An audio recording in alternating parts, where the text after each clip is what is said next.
yeah, thank you for touching on that, because we need to be more open and understand that everybody does not have what we have, and we need to be thankful, grateful, but also open to helping and being open and showing that grace. So, any other questions? Do we have any? I just want to say something real quick too. Like she had said, that was my thought process. The question was with Mo, how do you get past that? And the first thing that popped into my mind was healing. Yeah. You gotta heal, and it's not to say that it's an easy thing to do. Healing and forgiveness, and just one step at a time to peel that onion layer away. Yeah. Because people have a lot of deep hurts, their traumas, and things of that nature that may not have been addressed. And you know, you just you learn how to develop a thick skin. Because if you don't, only the strong survive pretty much. You'll be eaten alive. That's just how it is. And as far as biases, yes, two words: experiences and learned behavior.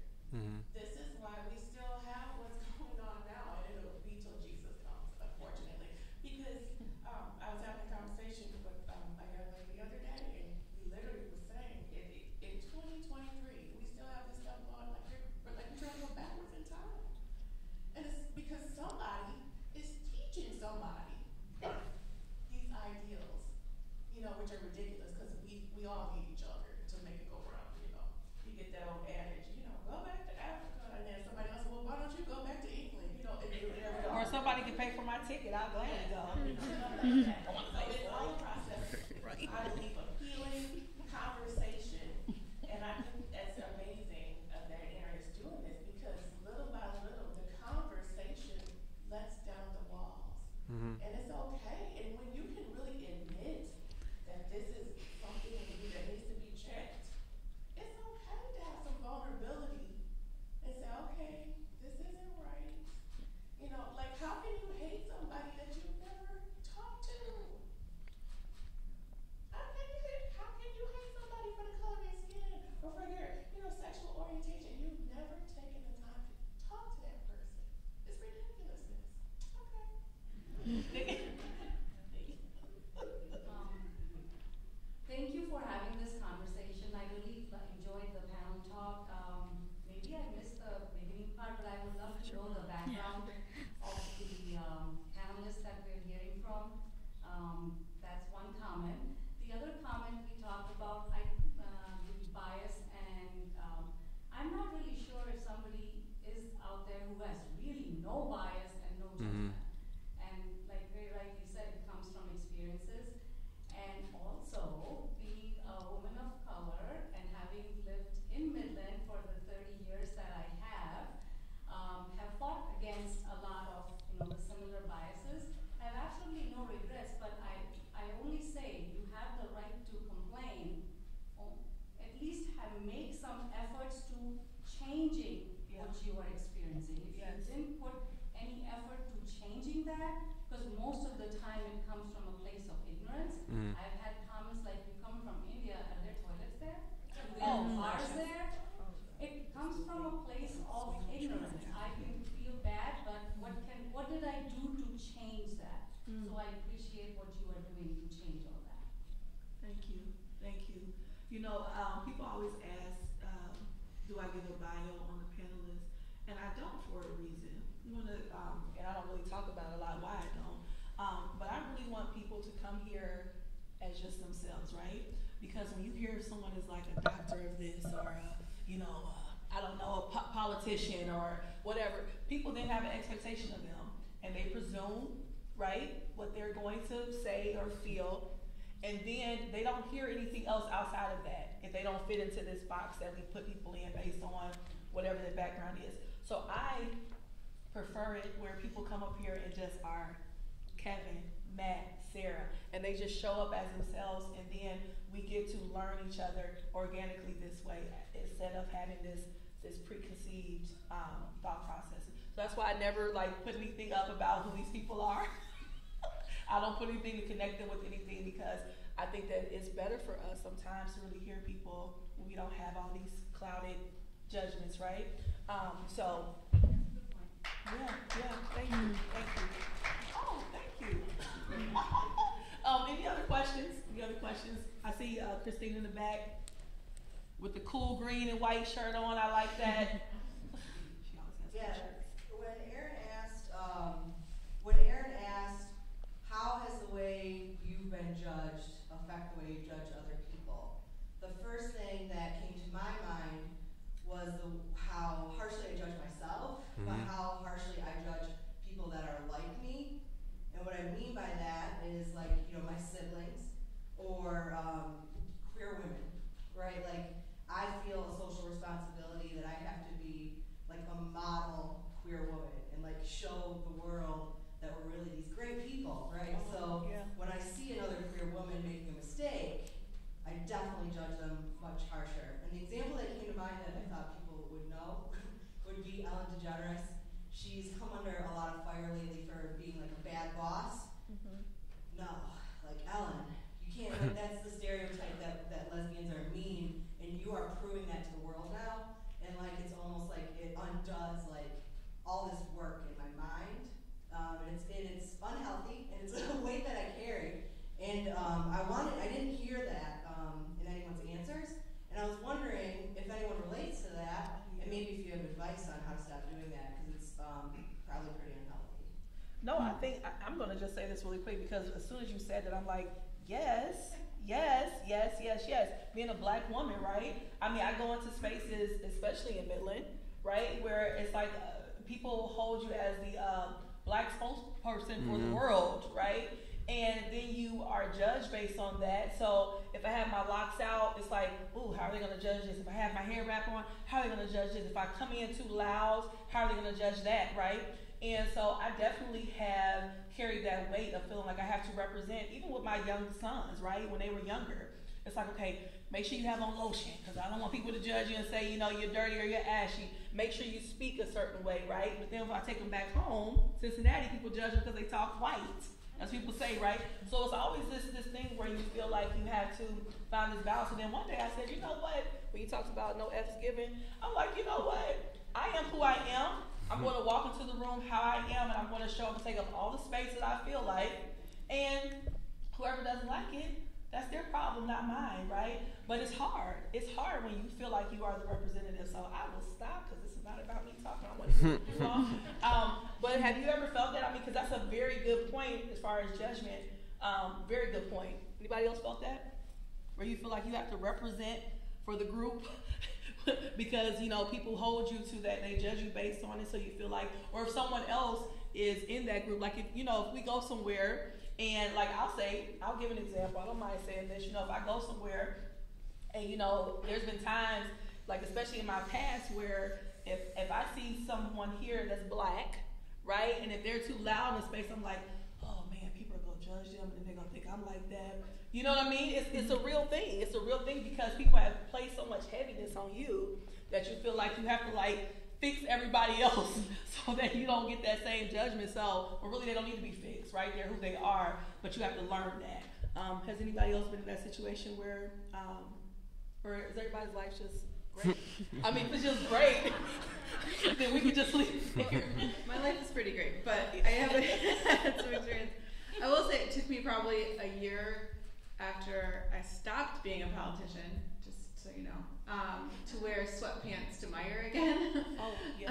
Right? So like I felt like I had to be pulled together, people might notice me, all the things. And I think that is part of being a woman. And so judging myself, judging like whether or not I had every hair in place. I really loved when we got to wear masks, because I got to be a little bit more anonymous in the community. I know, it was awesome. It was. And I would like stop wearing purple so that folks would make that connection. So I think it is true. Like, so then, as we're doing the work that we're trying to do in the community and sort of holding other people to the same standard can exist too, particularly if like somebody holds the same identity that you do. I can remember, similar to Ellen, Senator Amy Klobuchar during the 2020 campaign, it must have been, got a bunch of press because she was also a mean boss. And I remember just thinking like, Bernie Sanders is grumpy old guy and he gets to just be mean, and she, throws one binder and all of a sudden she's out, right? And so I was like mad at her, right, for that, but also know that that wasn't right, because she should be able to have those moments too and be given the same kind of grace. So it's very complex, I think, how your own identity fits into this question of judgment. So I think that's a great question. No, very good question. Yeah. Well, and I that's think a real thing. for me it was really interesting too. I think we all carry the weight of trying to be exemplary members of whatever stereotype has been placed upon us. Sure.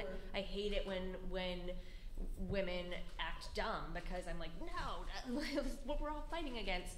But it was very evident to me during the social justice movement that happened after the George Floyd murder, how much heavier that weight is for people of color than it is for me, because I was actively trying to educate myself, and so I was talking to the black people I knew and asking them about their experiences, and then I had to kind of check myself and go, it's not their job to educate me. There's plenty of books out there. There are plenty of people who are gladly sharing their experiences, and I need to go to those. So I think that weight of constantly proving yourself and being that spokesperson, it can get really heavy. It can get really exhausting. Yeah, and it's definitely a balance, right? I mean, because sometimes sharing our experiences and stories do help, kind of educate or kind of uplift a certain message. But yeah, it's definitely a balance to that. So thank you for sharing that. Any other questions out in the audience? I think I see a hand. Well, a couple. Allison and then the lady in the back can't see her. My question is, so I'm in my 60s and my parents are in my 80s, and although our politics are in general the same and we voted for the same candidates, I still hear prejudice comments come out of my parents' mouth about immigrants or that kind of thing. How do you bring the older people in your life a little bit along so that they can understand more? I mean, that my mom says, Allison, you must think I'm a racist. And I said, I think we're all a little bit racist. Remember that song from Avenue Q? So how do you bring people along with you, the older people in your life that you love, how do you bring them along?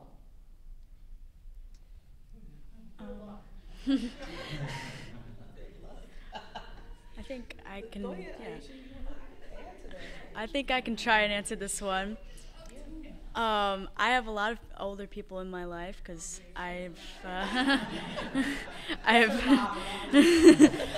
not lived that many years, and I think like the whole entire goal is just try and understand where they're coming from. They didn't have the same experiences as you, and I'm not talking about that they took 2 goats and fought an alligator to get to school.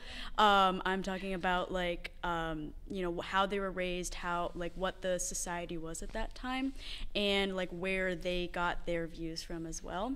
And so I think by kind of learning from what they're learning from, you can understand both sides, and then I guess try to relate with what you're saying to what they're saying. Yeah, taking that time, right? I mean, to have these type of conversations. Our experiences are so different. I think about my mom. I think she's out there somewhere. Oh, there she is. My mom, she's my biggest. So yeah, I mean, I think about the experiences that she's had. Growing up in the South. Her and my aunts, they used to have to dance for white families, right? Have to serve white children and call them Mrs. and Mr., right? And so gleaning from them, right? Learning their experiences, how they navigated that. I didn't have to do that. I mean, my experiences are different. I've had some, but they aren't like that. So I think taking that time to understand kind of where they're coming from, and also sharing our own stories, right? Our own experiences. For me, I've learned just from my own way of doing it is that oftentimes I can't get people to really be honest, right? And really share really what they feel. Most people that I know don't say I'm a racist or I don't like poor people or I don't, So what I do is I try to share my own personal things that I've done, right? I'm very transparent, hey, I've done this, I've thought this, I've done whatever. And the more and more you share, people feel a little bit more comfortable to possibly share with you, grow, learn from you. So, I mean, I don't think there's like a magic answer to that. But I do think that being transparent and honest and trying to glean and learn definitely does help foster some change and some growth. And then some people are just who they are, right? And we have to be okay with that. And then we have to decide how we want to interact with them. And maybe bring a significant other home who's black. Yeah, oh yeah. I'm joking. It might work, I don't know. Yeah. Throwing something out. Guess who's coming to dinner? And what that makes me think of, Kevin, is this saying I've heard, which is minds don't change until hearts do. Right? Yeah. And like, Allison, if you're talking to your mom, right? And like, you bring out a bunch of statistics and you bring her like, this person who wrote this doctoral about whatever, racism and all the things, and try to like come at it from a mind perspective might not be as effective as like a heart perspective, like trying to recognize humanity in the folks that she's having these opinions about and sharing stories and all of that to prioritize sort of the heart so that the mind will follow. Well, one thing I'd like to say, a lot of these people consider themselves to be religious, right? And so even with that, give them the word. There's nothing in there. It's all about love. It talks about loving one another. It talks love. Why are we going to mass, mom, or whoever? Why are we doing this if this is truly how you feel? And it is a heart. It is a heart thing. But again, generations, rearing, the times in history, what was accepted and looked at as okay, and it wasn't corrected without a fight, so they were kind of forced to kind of, be a part of it, but that doesn't mean that in their privacy, in their homes, their thought process and heart didn't change. You know what I'm saying? Right. And so that's why I say it's taught, but then you're not living under a rock either. I mean, you see the world changing, you see things happening, so it's either you want to or you don't. And it's based on perspective and experiences for sure. Yeah. Any other questions? And we have one up front too, one after this question. All right, so that was a good generation question. I'm here with the next generation. Yeah. And something that I'm struggling with as a parent is they're getting input from other people now. Yeah. And that's There's other really people hard there. to deal with. Yeah. So I brought my kids here tonight because I wanted them to hear from you. So do you have any snippets of advice, not just for me, but for that next generation who's here tonight?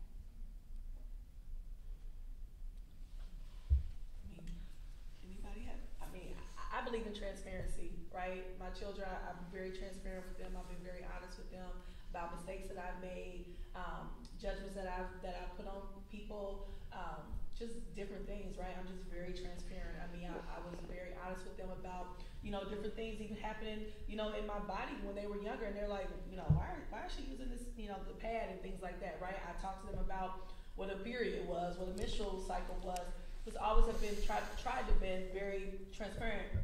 I did not do everything right. There's things that I learned as a young person that I took into my adulthood, right? And then when I realized, wait a minute, I don't want to be like this, right? I had to make some changes. But while I'm doing this, I'm raising children, right? So I'm learning things just like as you talked about, like with your mom.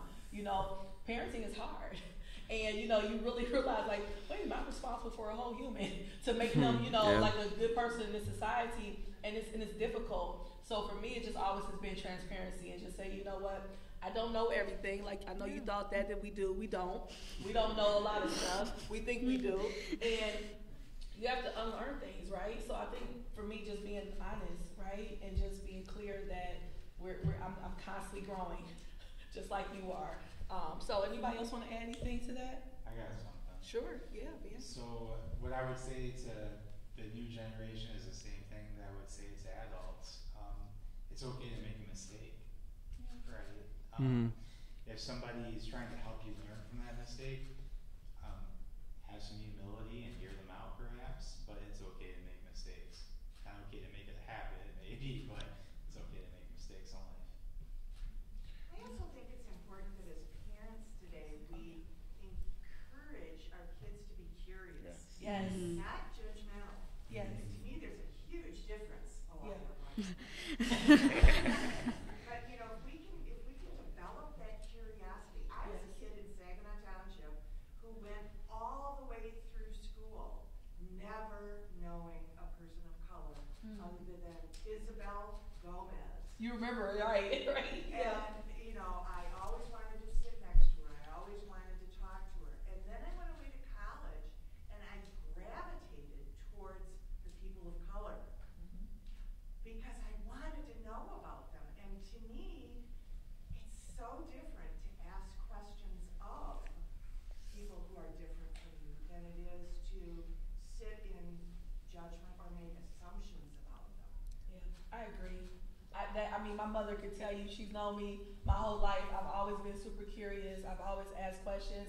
I've never known a stranger. I've always been like that. And you know, when people try to stunt that, right, and stop that, that's detrimental. Right. Because it's like, you know, then you feel like it's wrong to ask those questions. It's wrong to seek out and say, oh man, I want to know more about that person. So I think that's right on. You know, we need to encourage children, adults, to ask questions and learn more as opposed to just assuming or going by what we've been taught, right?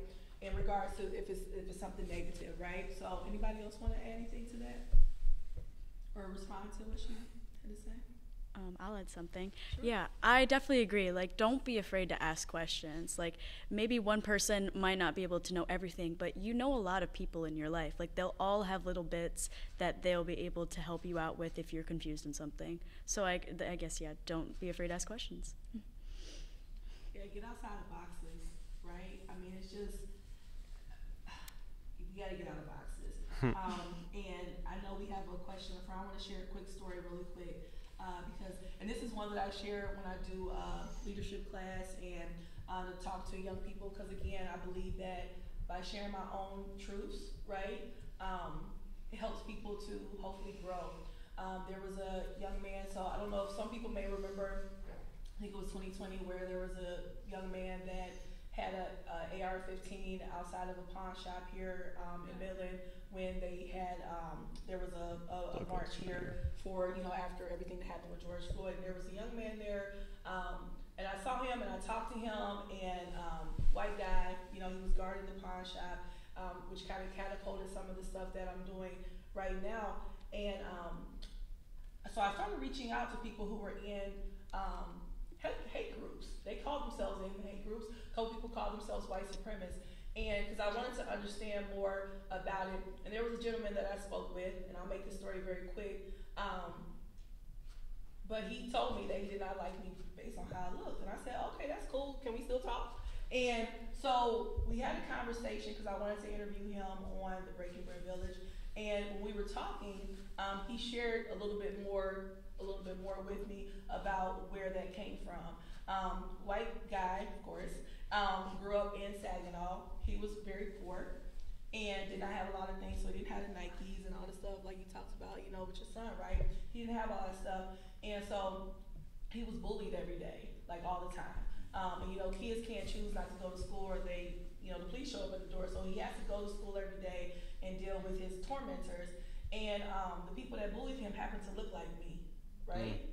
And so when he's sharing this story with me, you know, he was very vulnerable. Once he realized that I'm like really like not trying to judge him, I really want to know. And when he shared that story with me about being bullied by people that look like me, I'm like, oh wow, you know what I mean? That's why you don't like people that look like me. And do I believe in generalizing everybody? Of course not, or a certain group of people. But taking that time to ask those questions and dig a little deeper allowed me to have some empathy for him, and to also understand his why and his how, right? And to see why he felt how he felt. And so I say that to say sometimes it's okay for us to go into these spaces and try to understand a little bit more before just saying, oh, they're like this, and just write them off. Because there's a reason sometimes why people have these different thought processes. And in my mind, in my heart, I want to believe that that day, right, he experienced someone that looked like me, that treated him with empathy and compassion. And sometimes that's what we have to do is go out of these boxes that we put ourselves in, other people in, and ask some questions. So I agree with that. Laura, you have a question? Well, maybe a Or a question, statement? maybe just I'm a synthesizer, and so I'm listening to Sarah talk about maybe the way you come to it is through your heart and not your mind. And I think listening to Allison tell the story, and I'm thinking of my mother-in-law who's living in assisted living now and is cared for by Somalis and has completely changed the way she feels about people of color because she's developed these really loving relationships with people she never would have talked to before.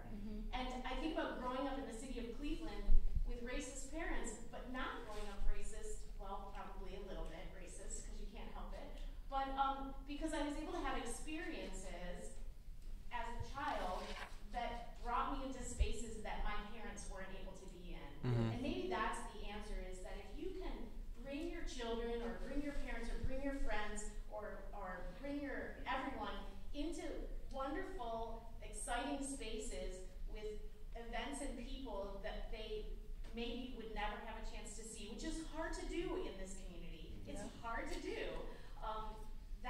That's when the heart piece comes in, and that's when minds get changed. And it doesn't, and it can just be really organic and really beautiful. And maybe that's what I really love listening to you, because I think all of you out there do that as part of your lives, and that's really lovely. So.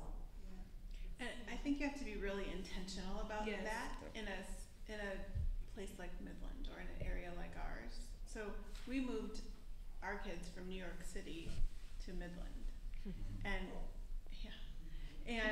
we did that. And one of the things that kind of was in the back of my head, or a concern, was like, you know, in New York City, I can sit in a subway and just be surrounded by humanity, right? That's all I have to do as a parent to get my kids exposed outside of their boxes. And when I come to Midland, it's more work. I have to be more intentional as a parent to have them have that exposure here in this community, or getting out of this community into other spaces to give them different visibility into, you know, different perspectives and ways to exist in the world. So the person in the back who asked the question about parenting in the first place, I think being here is a great job, right? Because you were intentional about coming here and about why you thought it was important to bring your children. And it's just holding that intentionality to get that exposure from a heart center, not a head center, I think can go a long way. Well, if I can just piggyback off of that for just a moment, and Matt, you can speak to this as well, I think, but for me, the arts have been incredibly instrumental in building my empathy and my viewpoints about the world. I live in Midland, but I have watched movies or read books or performed in shows that have forced me to consider someone else's viewpoint.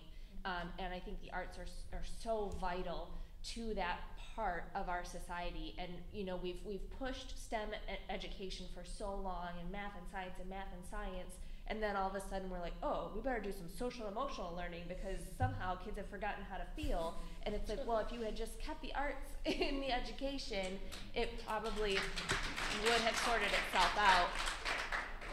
And it's something that I just get really passionate about because it's a big part. I can name 20 movies that changed the way that I thought about the world. One of them being Inherit the Wind, where they talk about the difference between the Christian way of thinking about the start of evolution and the more scientific way. That was a mind-blowing experience for me, considering the way a scientist looks at the beginning of the world versus my Christian perspective, which I was raised with. And so the arts are hugely important for me as part of that puzzle piece, or that pie. Well, we saw that during COVID, right? I mean, we realized during COVID that we needed the arts because people started getting free concerts, free this, free that, because people realized, wait a minute, this is something that's vital and important to humanity and to society. So we have one more question, and then we have two more questions, then we're going to start to close. Carolina? Thank you so much for everyone. I think to piggyback from what Laura said, I think the word that's been coming up to my mind a lot is responsibility. When it comes to healing, when it comes to having these conversations, the first person we're responsible for is ourselves. Mm-hmm. And, you know, I grew up being able to have a lot of access to a lot of culture and diversity, and I think it's my responsibility to be able to share, and it's something that we're all doing today. But I think when it also comes to healing, it's recognizing what are our spots where we have to improve, or just, you know, what is the media that we're taking in, and being in a place like Midland where you don't necessarily are surrounded by so much difference. It's our responsibility to put ourselves in certain places, in certain rooms, and, you know, watch different things.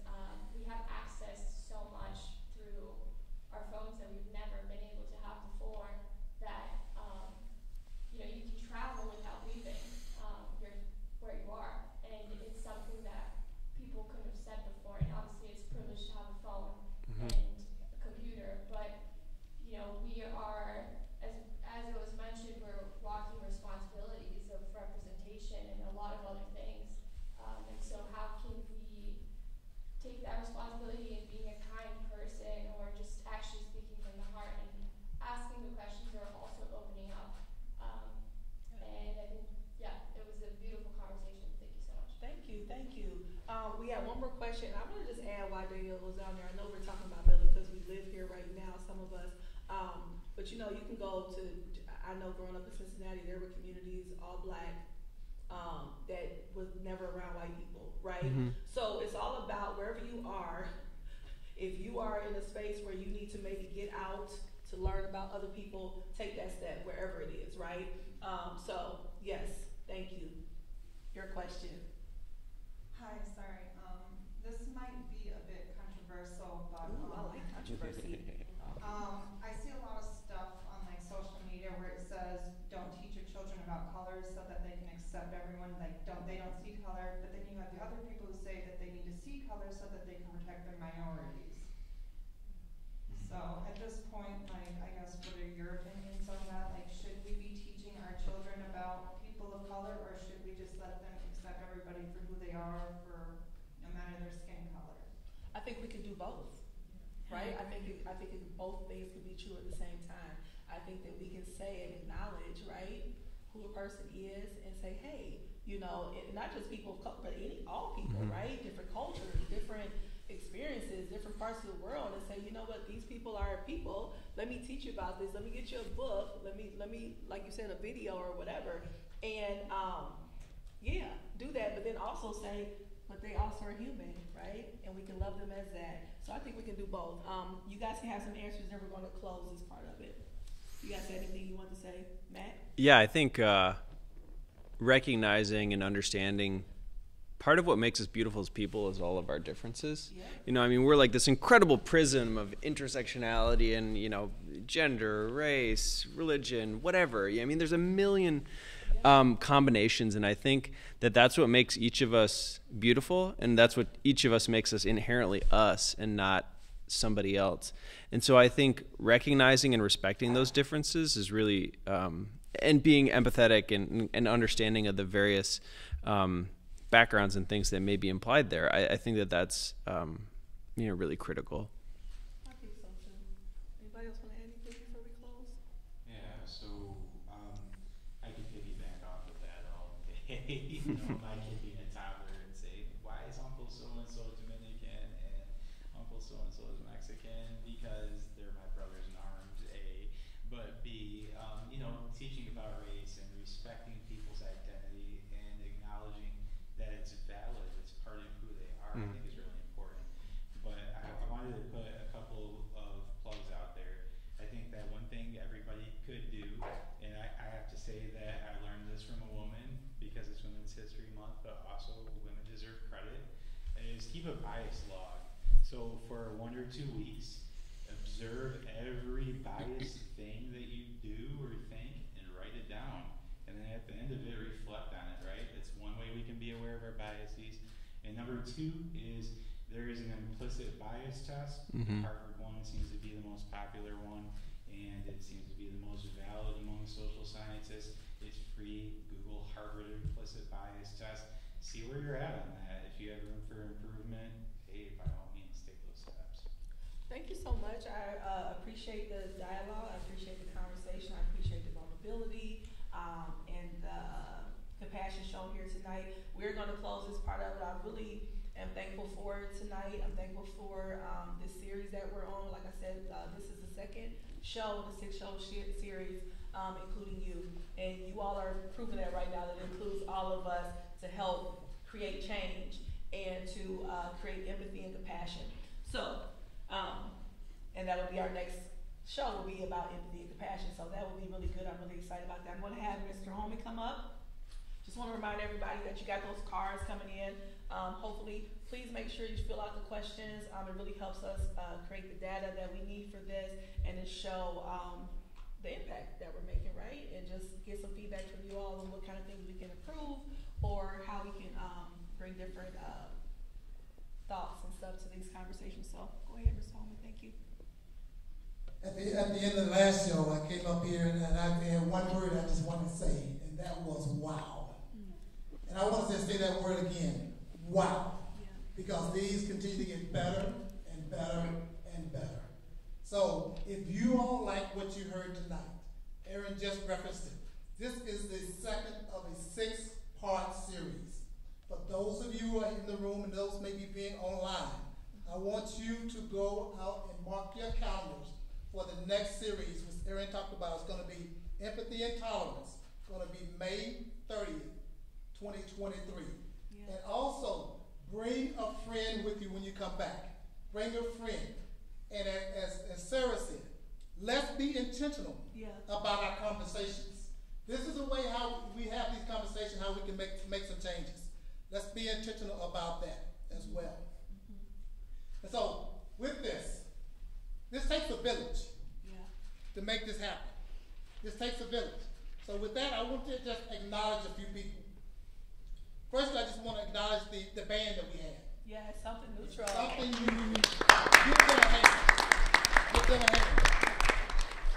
And also, we got the sound and visual team. You know, you see that Wizard of Oz, you got somebody behind the curtain that's making some stuff happen. You know, that's someone behind this curtain here named Jared that's making some things happen. And Jared's not alone. He got Adam and he got his team as well. Give Jared and his team a hand. Thank you, Adam. Thank you, Adam. And we always try to catch the memorable moments in photos and photography. So that's also, let's give a hand to Alexis Kudabero, Fine Art and Photography. I will get that right. And also the Breaking Village team. You see some people walking around here with the microphones and doing some other things. You have Anna, Danielle, I see Mo over there, Saeed and Garland. Yes. Give them a hand as well. Thank you, y'all.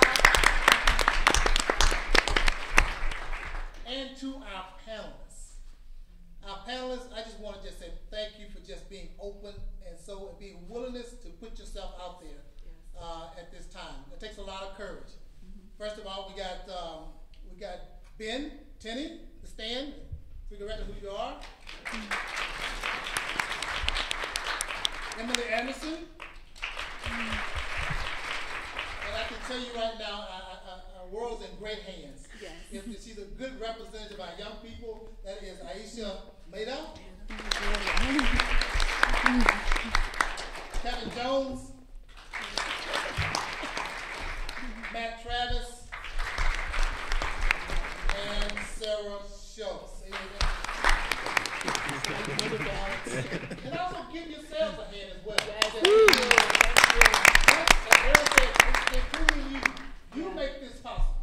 The question that you have asked today shows that you really care. You really care just about humanity, care about your community as well. So thank you all for showing up. And also, this facility that we have, the Great State Dye Library, for partnering with us and helping us to host this event. Thank you. And a special thanks goes to the Midland Area Cultural Awareness Awareness Coalition for partnering with us as well. And last but not least, just want to give a hand to our incredible host and founder of this conversation, and that is to Erin Patrice.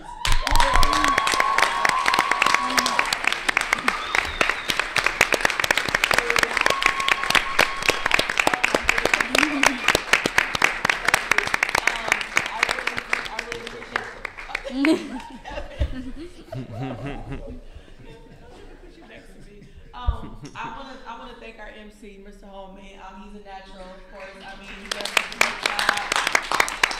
And I really appreciate everybody for rocking with me with this. I mean, I think it's so important. I think we've talked about it several times tonight, but it's so important for us to have these type of conversations, this connectivity, and for us to be able to glean from each other. It's really important in our growth and evolution, right? As individuals and also as a collective. So I appreciate you all for being here. It's really important to me, and it means a lot to me that you guys come out and take the time. And again, thanks for all the team, for what you all do, and just for making this happen. So thank you, and I hope to see you guys in May.